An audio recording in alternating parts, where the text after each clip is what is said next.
ಶತ್ರುಗಳಿಂದ ಬೇಗನೆ ಸಂರಕ್ಷಿಸಬೇಕೆಂದು ಯೆಹೋವನನ್ನು ಬೇಡಿಕೊಳ್ಳುವುದು. ದೇವರೇ, ದಯವಿಟ್ಟು ನನ್ನನ್ನು ರಕ್ಷಿಸು. ಯೆಹೋವನೇ, ಬೇಗ ಬಂದು ಸಹಾಯ ಮಾಡು. ನನ್ನ ಪ್ರಾಣಕ್ಕಾಗಿ ಸಮಯ ನೋಡುವವರು ಆಶಾಭಂಗಪಟ್ಟು ಅಪಮಾನ ಹೊಂದಲಿ. ನನ್ನ ಆಪತ್ತಿನಲ್ಲಿ ಸಂತೋಷಿಸುವವರು ಮಾನಭಂಗದಿಂದ ಹಿಂದಿರುಗಿ ಓಡಲಿ. ಆಹಾ ಆಹಾ ಎಂದು ಪರಿಹಾಸ್ಯ ಮಾಡುವವರು ತಮಗಾಗುವ ಅಪಮಾನದಿಂದ ಬೆಂಗೊಟ್ಟು ಓಡಿ ಹೋಗಲಿ. ನಿನ್ನ ದರ್ಶನವನ್ನು ಕೋರುವವರೆಲ್ಲರೂ ನಿನ್ನಲ್ಲಿ ಉಲ್ಲಾಸದಿಂದ ಸಂತೋಷಿಸಲಿ. ನಿನ್ನ ಜಯದಲ್ಲಿ ಆನಂದಿಸುವವರು ದೇವರಿಗೆ ಸ್ತೋತ್ರವೆಂದು ಯಾವಾಗಲೂ ಅನ್ನುವರಾಗಲಿ.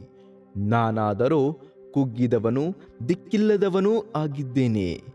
ದೇವರೇ, ಶೀಘ್ರವಾಗಿ ಬಾ. ಯೆಹೋವನೇ, ನೀನೇ ನನಗೆ ಸಹಾಯಕನೂ ರಕ್ಷಕನೂ ಆಗಿದ್ದೀ. ತಡಮಾಡಬೇಡ.